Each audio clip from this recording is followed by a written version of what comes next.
కరుణాచలము అరుణాచలము కదలాడే దైవము,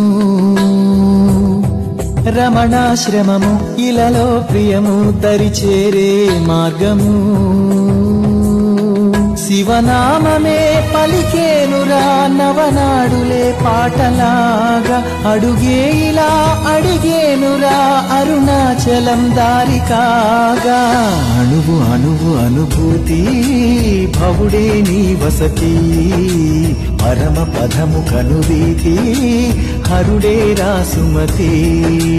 అణువు అణువు అనుభూతి భవుడే నీ వసతి, పరమ పదము కనువీతి హరుడే రాసుమతి. కరుణాచలము అరుణాచలము కదలాడే దైవము. నమస్తే మాస్టర్స్, అనిత. పరమ గురువుల్లో ఈరోజు మనము రమణ మహర్షుల వారి గురించి తెలుసుకుందాము. సృష్టిలో ఉన్న పరమ గురువుల్లో పరమోత్కృష్టులు ఎంతో అద్భుతమైన గురువు రమణ మహర్షుల వారండి. నీవెవరు అని తెలుసుకోమని ఎరుకని ఇచ్చిన గురువు రమణ మహర్షుల వారు. దీనికి ఒక చిన్న ఇన్సిడెంట్ మనం చెప్పుకుందామండి.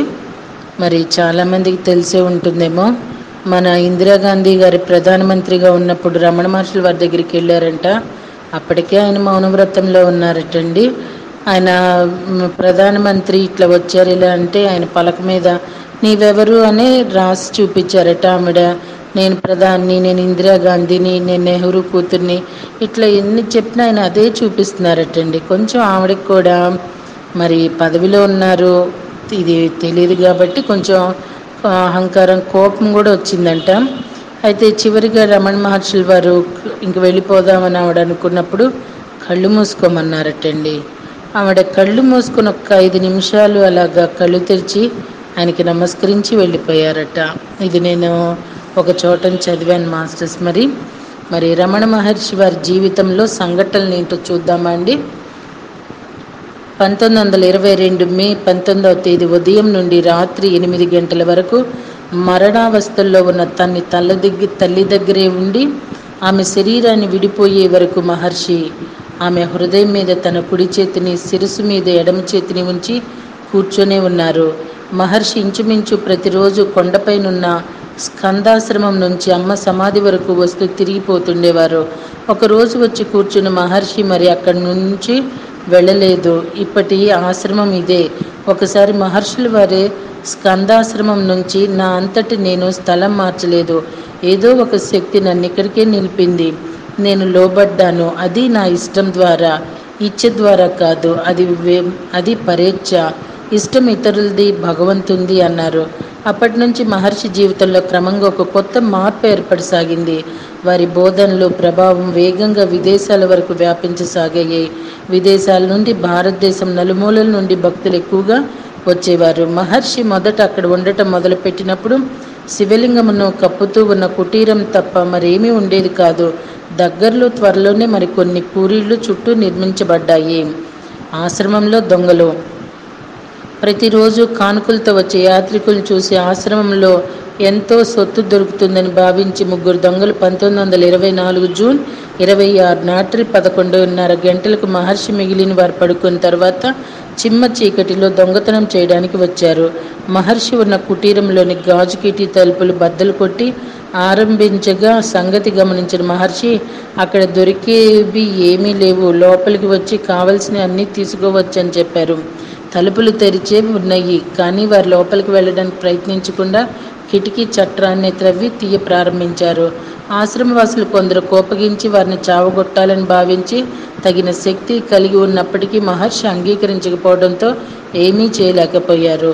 దొంగల పనిని దొంగలు చేయనివ్వండి, మన ధర్మం మనం వదలవద్దు, వారికి ఇష్టం వచ్చినట్లు వారిని చేయనివ్వండి, అనుభవించడం సహించడం మన పని, వారితో మనం జోక్యం కలిగించుకోరాదని మహర్షి చెప్పారు. అంచేత ఆశ్రమవాసులు దొంగలతో కావలసినవి తీసుకుని వెళ్ళవచ్చునని, అల్లరి పనులను మాత్రం చేయవద్దని చెప్పారు. కానీ దొంగలు వారి పద్ధతిని విడిచిపెట్టకుండా గుడిసెలన్నింటినీ నిప్పంటిస్తామని బెదిరించారు. రహస్యంగా దొంగిలించడం వారికి అలవాటు. యజమానులు చూష్టంగా దొంగిలించలేరు కదా. వారి ఆలోచనలు తెలిసిన మహర్షి అటువంటి పనులు చెయ్యరాదని తాము బయటకు వెళ్ళిపోతామని వారితో చెప్పారు. దొంగలకు అది నచ్చింది. అక్కడ లోపల విశ్వాసం గల మొసలి కుక్క ఒకటి ఉంది. అది దొంగలకు కలిగించే అపాయం ఏమీ లేదని, కానీ వారి వల్ల దానికి కష్టాన్ని గ్రహించి మహర్షి జబ్బుతో ఉన్న కురప్పన్ కుక్కను సురక్షిత స్థలానికి తీసుకొని పొమ్మని ఒక శిష్యుడితో చెప్పి తాను మరి ముగ్గురితో కలిసి బయటకు వెళ్ళిపోయారు. వారు బయటకు వెళ్ళవలసి వచ్చినప్పుడు పెద్ద దెబ్బలే తినవలసి వచ్చింది. మహర్షికి ఎడమ తొడపై పెద్ద దెబ్బే తగిలింది. వారు నిలబడి అన్నారు, మీకు తృప్తి కలగకపోతే రెండవ కాలు మీద కూడా కొట్టవచ్చు అన్నారు. ఎలాంటి కష్టాన్నైనా కలిగించడానికి వెనుకాడని దొంగలకు ఇలాంటి పరిస్థితుల్లో ఏం చేయాలో తోచలేదు. ఆ కొట్టిన వాడికే మళ్ళీ దెబ్బ వేయటానికి సంకోచం కలిగింది. ఆశ్రమవాసులందరూ దగ్గర ఉన్న ఒక కొట్టంలోకి వెళ్ళి కూర్చున్నారు. దొంగలు లాంతర్ కావాలని అడిగారు. మహర్షి ఇవ్వమని ఆశ్రమవాసులకు చెప్పారు. ఒక యాత్రికుని దగ్గర నుండి తీసుకున్న 6 రూపాయలతో కలిపి దొంగలు దోచుకున్నదంతా కలిసి 10 రూపాయలు విలువకు మించలేదు. ఆశాభంగం పొందిన దొంగల్లో ఒకడు కట్టె ఎత్తి మహర్షిని బెదిరిస్తూ, నీ డబ్బెక్కడ దాచావు అని అరిచాడు. మేము సాధువులం, భిక్షాటంతో జీవిస్తాం, ద్రవ్యం మా దగ్గర లేదని మహర్షి వారితో చెప్పారు. ఆ మాటలకు నమ్మని దొంగలు మళ్ళీ వెతకడం ప్రారంభించారు. అప్పుడు మహర్షి శిష్యులతో, మీ గాయాల గురించి ఆలోచించండి అని చెప్పారు. స్వామి సంగతి ఏమిటి అని అడిగిన రామకృష్ణన్కు స్వామికి పూజ బాగానే చేస్తారన్న మహర్షి హాస్యోక్తులు జవాబు అయ్యింది. రామకృష్ణుడు అప్పుడు మహర్షి తొడపైనున్న గాయాన్ని చూసి చేతిలోకి ఒక ఇనుప చువ్వను తీసుకొని దొంగలు లోపల ఏం చేస్తున్నారో చూసి రావటానికి ఆజ్ఞ ఇవ్వండి అని కోరాడు. అందుకు మహర్షి, మనం సాధువులం, మన ధర్మం మనం విడిచిపెట్టరాదు. మనం కొడితే వారిలో ఎవరైనా మరణించవచ్చు. అప్పుడు న్యాయంగా ప్రపంచం మనల్ని దూషిస్తుంది, కానీ దొంగల్ని కాదు. వారికి సరియైన దారి తెలియదు, అజ్ఞానంతో అందులయ్యారు. ఏమైనా కానీ మనం న్యాయ మార్గాన్ని విడిచిపెట్టకూడదు. ఎప్పుడైనా నీ దంతాలు హఠాత్తుగా నీ నాలుకను కొరుకుతాయి, అందుకోసం నీ దంతాలను రాలగొట్టుకుంటావా అన్నారు. దొంగలు రాత్రి సుమారు 2 గంటల సమయంలో వెళ్ళిపోయారు. తరువాత పోలీసులు వారిని కనిపెట్టి రక్షించారు. గోలక్ష్మి. మహర్షి మనుషులతో సమానంగా కుక్కలను, ఆవులను, పిల్లులను, కోతులను ఆదరించేవారు. ఆ జంతువుల గురించిన ప్రసంగంలో వాటిని పిల్లలు అని సంబోధించగా విన్న కొత్త భక్తులు పొరబడటంలో ఆశ్చర్యమే ఉండదు. మహర్షి ఏ జంతువునైనా పొరపాటునైనా అది అని పిలవడం కానీ, మనుషుల కంటే హీనంగా చూడటం కానీ చేయలేదు. అంతేకాదు, ఆశ్రమంలో ఉన్న వారెవరూ జంతువులను క్రూరంగా చూడడానికి వీలు లేదు. మహర్షి తరచుగా ఆ శరీరాల్లో ఏ ఆత్మలు ఉన్నాయో, ఏ కర్మను పూర్తి చేయడానికి అవి మన దగ్గరకు వచ్చాయో మనకు తెలియదు అంటుండేవారు. ఆశ్రమంలోని జంతువుల్లో ముఖ్యమైనది లక్ష్మి అనే ఆవు. ఆమె తల్లి కొన్ని సంవత్సరాల ముందే ఆశ్రమానికి కానుగ్గా ఇవ్వబడింది. అప్పుడు ఆశ్రమం వారు ఆ తల్లిని బిడ్డను పోషించే స్థితిలో లేకపోవడంతో వాటి బాధ్యత ఊరిలోని ఒక భక్తునికి ఇవ్వబడింది. ఒకసారి వాటిని ఆశ్రమం దగ్గర ఉన్న పాలితీర్థం దగ్గరకు తీసుకువచ్చారు. అప్పటికి కూడా కొంచెం పెద్దదైంది. ఏదో గూఢమైన జ్ఞానం స్ఫురించినట్లు ఆ రోజు నుండి నిత్యం దూడ మధ్యాహ్నం భోజన వేళకు తప్పక ఆశ్రమానికి రావడం ఆరంభించింది. ఆమెను పోషించే శక్తి కలుగగానే వారు ఆమెను ఆశ్రమంలోనే మొదటి గోవుగా పోషించసాగారు. ఆమె కూడా ఎన్నో దూడలను ఆశ్రమానికి ఇస్తూ ఉండేది. ఆ దూడల్లో చాలా వరకు మహర్షి జయంతి రోజునే ఖచ్చితంగా పుడుతుండేవి. లక్ష్మీ పూర్వజన్మలో కిరిపాటి అని చెప్పడానికి కారణం లేకపోలేదు. ఆ కిరిపాటి తోటకూర అవ్వ, ఏకాంత వాసిని. స్వామి కొండ మీద ఉన్నప్పుడు ఆయనకి ఏదైనా తినడానికి ఇవ్వడం ఆమెకు సంతోషం. ఆమె ఆకుకూరలను కోసి తెచ్చి కావలసిన వస్తువులను భిక్షగా అడిగి తెచ్చి తాను నివసిస్తున్న పర్వతం మీద ఒక గుడిలో మూల వంట చేసి స్వామి వద్దకు తీసుకువెళ్తూ ఉండేది. కొంచెం ఆకుకూర తెచ్చాను, తీసుకోండి అని చెప్పేది. అప్పుడు ఆమె మాట కొంత ప్రార్థనాపూర్వకంగాను కొంత ఆజ్ఞతోనూ కూడినదిగా ఉండేది. కూర కొంత ఎక్కువగానే ఉన్నా స్వామి ఏమీ అనకుండా స్వీకరించేవారు. ఒక్కొక్కప్పుడు మహర్షి ఆమె ఉండే నివాసం దగ్గరకు వెళ్ళి కూర తరిగి వంటలో సహాయపడేవారు. కొన్ని సంవత్సరాల క్రితం ఆమె మృతి చెందింది. ఆమె దేహం ఆశ్రమం దగ్గరే సమాధి చేయబడింది. ఆశ్రమంలో విశాలమైన గోశాలలో లక్ష్మీ నివాసం ఏర్పాటైంది. ఆమె ఆశ్రమంలో చేరిన తర్వాత ఎందరో ఆవులను ఆశ్రమానికి కానుగ్గా ఇచ్చేవారు. గోలక్ష్మి పరిస్థితులను ఆకలింపు చేసుకునేది. గోశాల కట్టడం ప్రారంభించిన రోజు ముహూర్తానికి ముందుగా కట్లు తెంచుకొని మహర్షి ఉన్న హాల్లో ప్రవేశించిన లక్ష్మిని ఎందరో బలవంతంగా బయటకు తరమాలని చూశారు. మహర్షి అందుకు, లక్ష్మి నన్ను గోశాలకు ఆహ్వానించడం కోసం వచ్చింది, దానిని తరమకండి అంటూ గోలక్ష్మిని అనుసరించారు. రోజు లక్ష్మీ మహర్షుల దర్శనం తప్పక చేసుకునేది. తన ఎదుట గాని తనతో గాని ఏమి చెప్పినా చక్కగా గ్రహించేది. తన గొప్పతనం తనకు తెలిసినట్లు గంభీరంగా ప్రవర్తించేది. తనని ఎవ్వరూ చులకనగా చూసినా ఆమె సహించదు. తిరస్కారంగా చూసేవారితో ఏ పనిని ఆమె పెట్టుకోదు.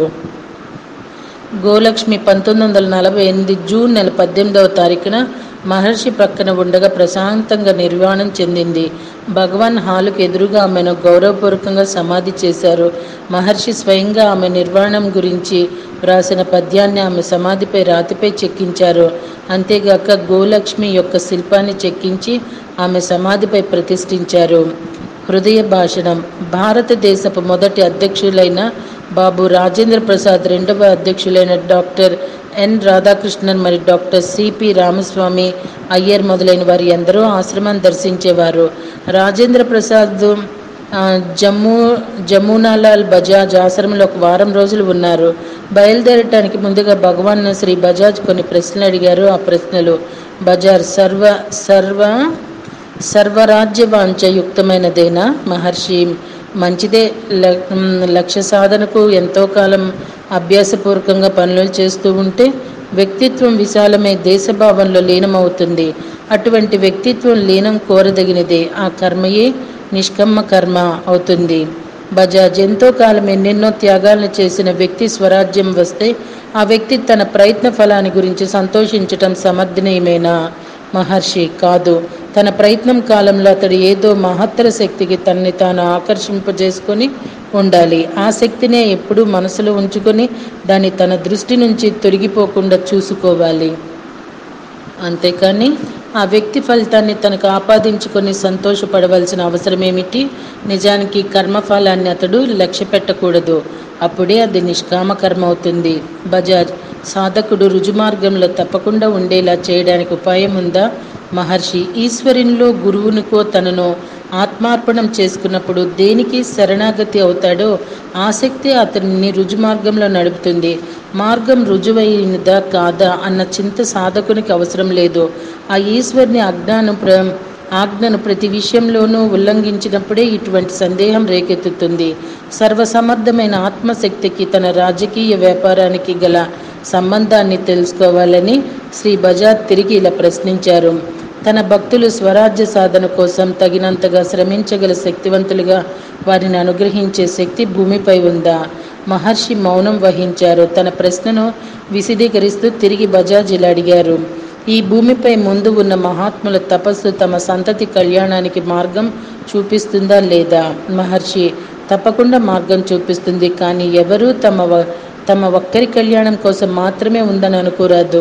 సత్పురుషులందరూ దాని వలన మేలు పొందుతారు. కొంతసేపు మౌనంగా ఉండి, లేకపోతే ఆధ్యాత్మిక సత్యాన్ని ఆశ్రయించే ఇంతమంది దేశ ప్రజలు ఇప్పుడు ఇట్లా ప్రబోధం అందుకోగలరా?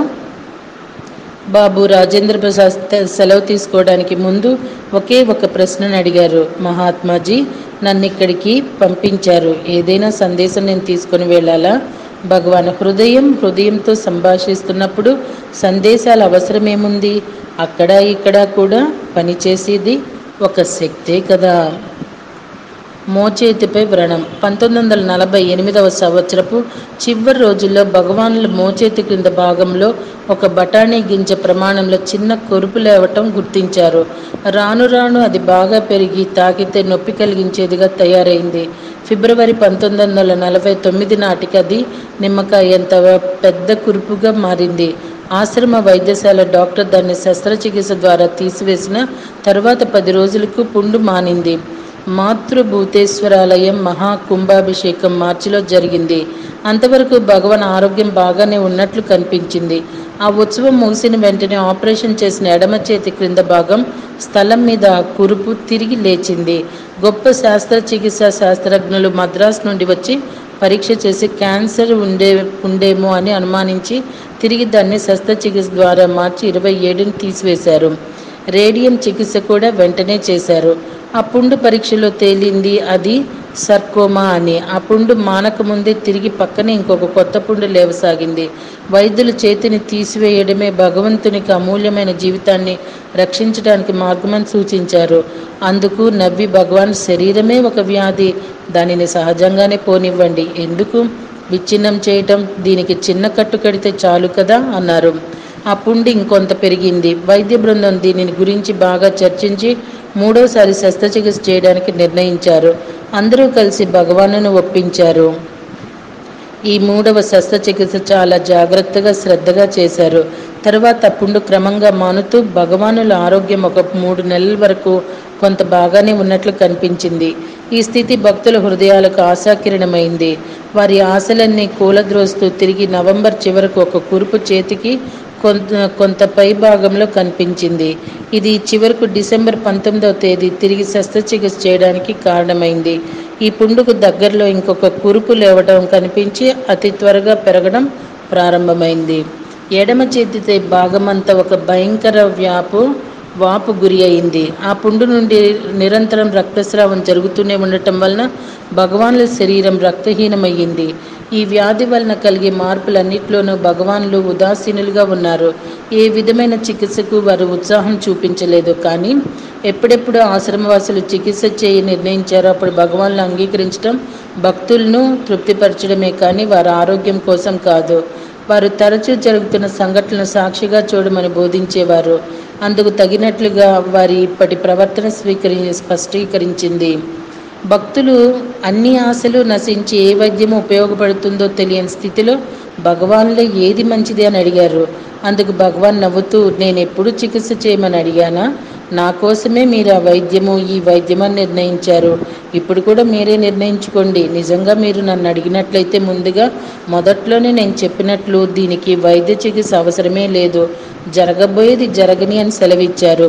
అందుకని వైద్య నిపుణులందరూ శస్త్రచికిత్స చేసిన తర్వాత నొప్పి పట్ల భగవానుల యొక్క ఉదాసీన వైఖరిని చూసి ఆశ్చర్యచకితులయ్యారు. ప్రతి విషయాన్ని భగవానులు ఎంతో తేలిక దృష్టితో చూస్తూ వారి హాస్యపు ధోరణిని ఎట్టి పరిస్థితుల్లోనూ విడిచిపెట్టకుండా ఉన్నారు.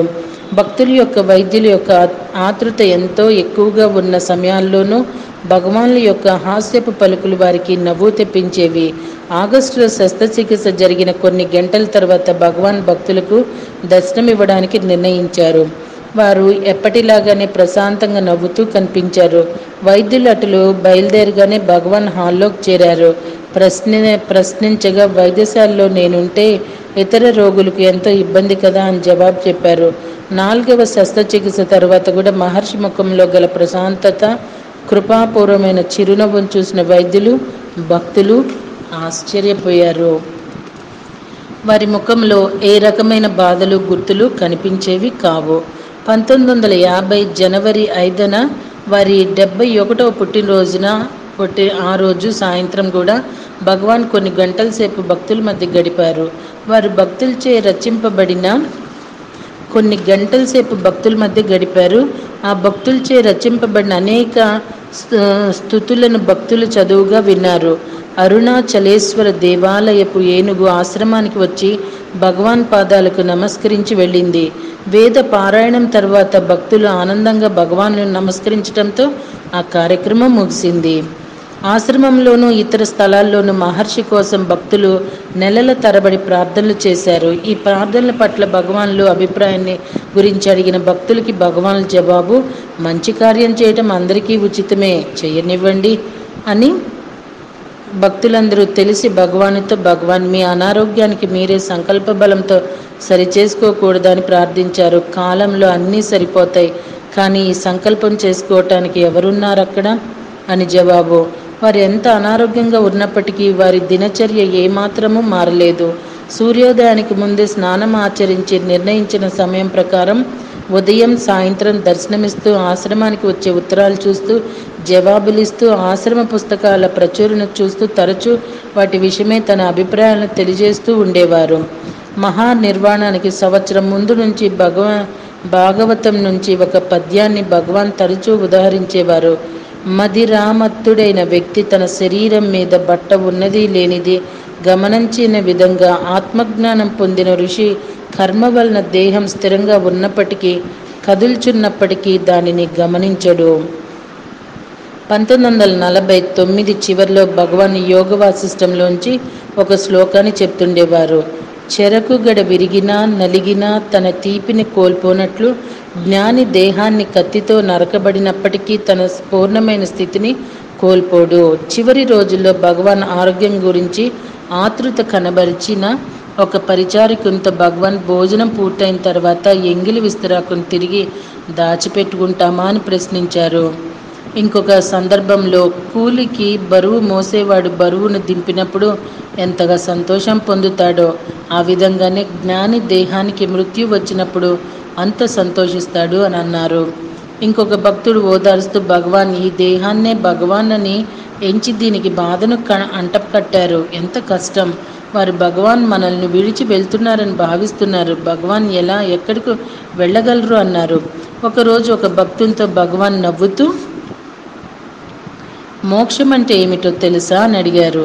ఆ భక్తుడు శ్రద్ధతో కూడిన మౌనం వహించాడు. అందుకు భగవాన్ లేని అనిత్యం దుఃఖాన్ని తొలగించి ఉన్న నిత్యమైన ఆనందాన్ని అనుభవించటమే మోక్షానికి అర్థమన్నారు.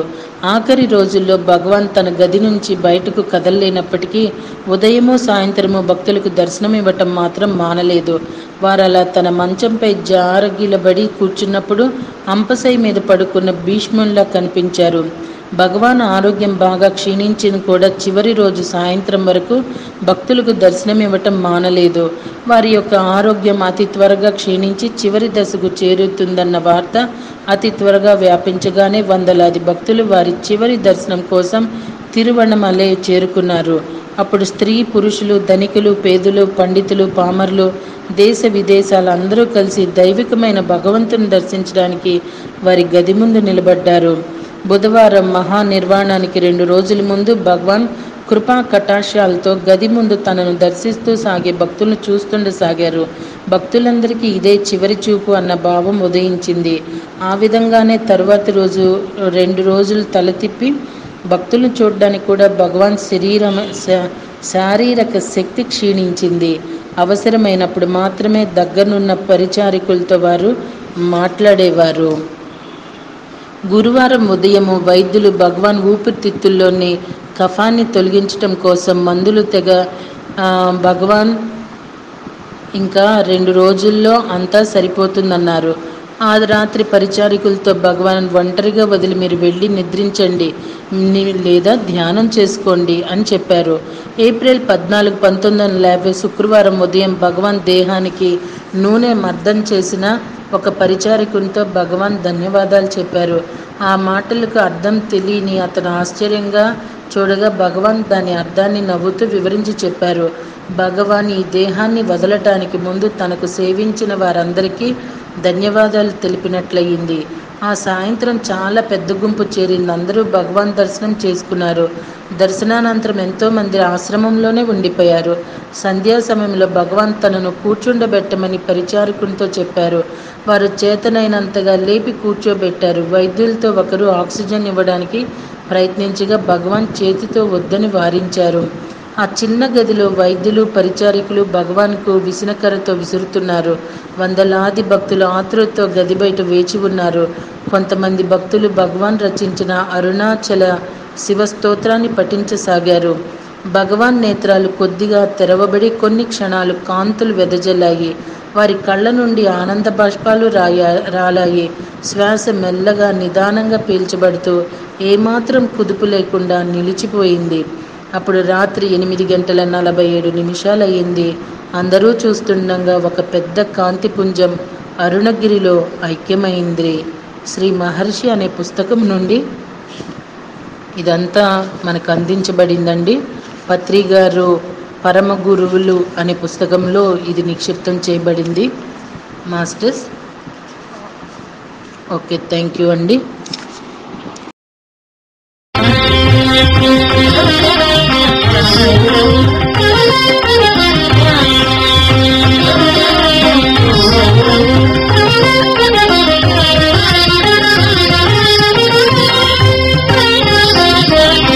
పొగడగతరమా నీ మహిమా పొగడగతరమా నీ మహిమా అరుణాచల శివ గురు రమణ పొగడగతరమా నీ మహిమా అరుణాచల శివ గురు రమణ పొగడగతరమా నీ మహిమా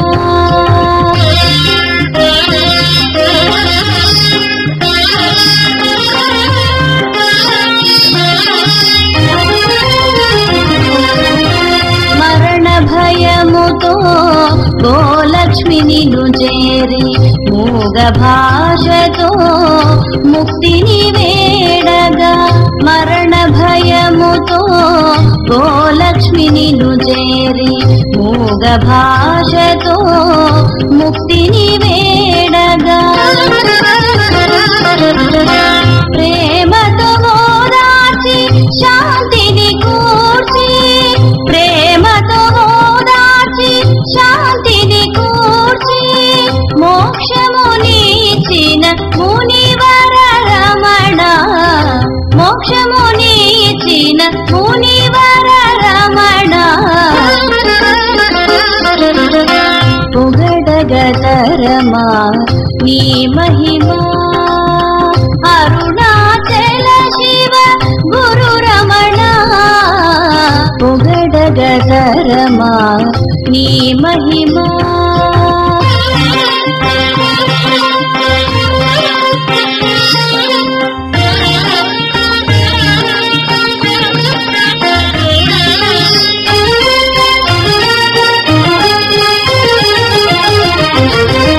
మృత్యువు కబళించే అమ్మను ఒడి చేర్చి హృదయ శీర్షముల హస్తములుంచి మృత్యువు కబళించే అమ్మను ఒడి చేర్చి హృదయ శీర్షముల But when we talk of vegetarianism, is it our duty also to ask the plant and then only pluck some fruit or some Once vegetable?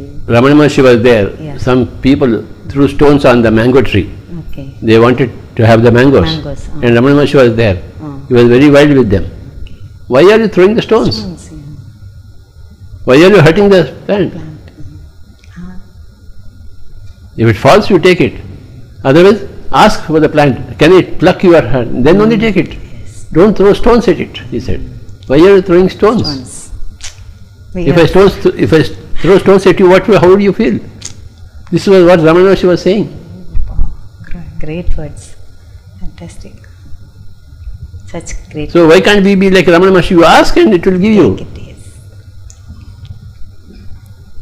The tree wants just request me. Like the Socrates case, the government just wants one request from Socrates. We are sorry, we won't kill you. You ask once and then take it. We are here to give you. But a little courtesy. That must be there. A little courtesy. We always think plants and animals are lower than us. That is why the That's a humanity mistake. thinks, yeah, that's a mistake. Nobody is lower than you, nobody is higher than you. That is the truth. Request. See, Yudhishthira went to Bhishma on the 10th day of the war. He said, Swamiji, tell me how I can kill you. Hey, you can kill me easily if you put that Shikhandi in front of Arjuna, and Arjuna can kill me. He himself gives the way So- to kill him. So he gave the secret. Then if Bhishma can give the secret to so that how he can be killed, don't you think the tree can give you its fruit happily? Definitely. Don't put a throw, throw a stone. Pluck it happily, lovingly, requestingly. Anybody will do anything for you if you request. Like Bhishma, when Yudhishthira requested him for his death, he said, okay, come take my death. This is the only way you can kill me. Otherwise I am bound to kill you. So request everybody. Request. That's a minimum courtesy. Yeah. And now regarding food, when we are talking of, veganism has come into food. Do you think it should be practiced that very? See, how about Lord Krishna? He was a shepherd actually. He used to be in the midst of so many cows. So you drank milk happily? Happily. So why can't you drink milk happily? We can drink milk happily. Is Krishna wrong or right? He is a very great Lord. Yes, he is right. If you say only for egoism, you must say that Krishna is wrong. I will never dare say that Krishna is wrong. Correct. I will always say that Krishna is right. If Krishna is right, this is right. Correct. Don't put big missions on Cows to get the milk out. And draw the milk. Yeah, and they Lovingly do it. Yeah. Love is important, either for the tree or for a cow. Correct. Understand? Yes. Cow wants to give milk, like the trees want to give the fruit. The cows want to give the milk. Come, drink it. Correct. We say cow is the mother. Mother says, take my milk, but don't hurt me. So, all this veganism, I said, if you say this so, then Krishna must be wrong. Krishna is never wrong. He loved all the products, ghee, butter, Yes. everything. So I am Milk products, yes. I am a follower of Krishna. Yes. That answers you? Yes. Thank you very much for enlightening me on that subject. కరెక్ట్గా మీరు రమణ మహర్షి దగ్గరికి వెళితే అని ఒకటి 2 సార్లు అన్నారు మీరు కాబట్టి వెళ్ళలేదు ఆయన దగ్గరికి? అంటే ఆయన లేడు కదా ఇప్పుడు వెళ్ళచ్చు. లేడా? ఏం స్వామి, సార్ అంటే ఇప్పుడు వెళ్ళొచ్చు అండి? వెళ్ళకూడదా అండి? మేము ఏమన్నా ఆపారా? అంటే అంటే ఇప్పుడు మామూలుగా లోకంలో మాట్లాడే పద్ధతి ప్రకారంగా మామూలుగా ఈ దేహం చాలించారు కదా ఆయన. చాలించినా కూడా ఉంటారు. అవును, ఆయన దేహం చాలించాడు. ఆయన తనని తాను చాలించుకోలేదే. ఓ సూపర్ ఎక్స్ట్రా ఆయన్ని సరే ఆయన ఉంటే కూడా ఉండొచ్చును. ఆయన్ని ఉంటే కూడా ఉండొచ్చు ఏమిటి? ఉన్నాడు. అలా దా దగ్గర రండి. సరే ఉన్నాడు అంటే ఈ ధ్యానం చేస్తే ఆయన మనం ఎవరి దగ్గరికి వెళ్ళాలనుకుంటే అక్కడికి వెళ్ళొచ్చా? కాదు, వాళ్ళు మీ దగ్గరికి వస్తారు. మీకు ఎవరి దగ్గరికి వెళ్తే వాళ్ళకి వెళ్ళే శక్తి మీకు లేదు, కానీ వాళ్ళని మీ దగ్గరకు వచ్చినప్పుడు వాళ్ళని చూసే శక్తి మీరు సంపాదించుకోవచ్చు. అదే ధ్యానం. అసలు ఈ మొత్తం ఈ ప్రజలందరూ మీ వెంట వేలం వేరులాగా ఎందుకు పడుతున్నారో అసలు మీరు చెప్పే ఇంటర్ప్రిటేషన్స్ కొత్తగా అనిపిస్తున్నాయి సార్, అద్భుతంగా అనిపిస్తున్నాయి. ఎందుకంటే వాళ్ళు వస్తారు. రావణాసుడు ధ్యానం చేస్తున్నప్పుడు శివుడు ఈయన కైలాసంకి వెళ్ళలే, ఆయన దగ్గరికి వచ్చాడు. అద్భుతం అండి అసలు, రియల్లీ ఫెంటాస్టిక్. మరి ఈయనకి కైలాసం వెళ్ళే శక్తి ఎక్కడ ఉంది? ఈయనకి ఆయన రప్పించే శక్తి ఉంది. ఆయన ఎవరు రప్పించరు, ఆయన తనలో రాని వస్తాడు. ఆయన తనంతట తాను ఇష్టపూర్వకంగా వచ్చినప్పుడు చూసే శక్తిని నువ్వు సంపాదించుకుంటావు. రప్పించే శక్తి ఎవరికి లేదు. ఒక ఆత్మ ఇంకొక ఆత్మ రప్పించజాలదు. రప్పించాలంటే అది బలాత్కారం. అది ఆ పదజాలం కూడదు.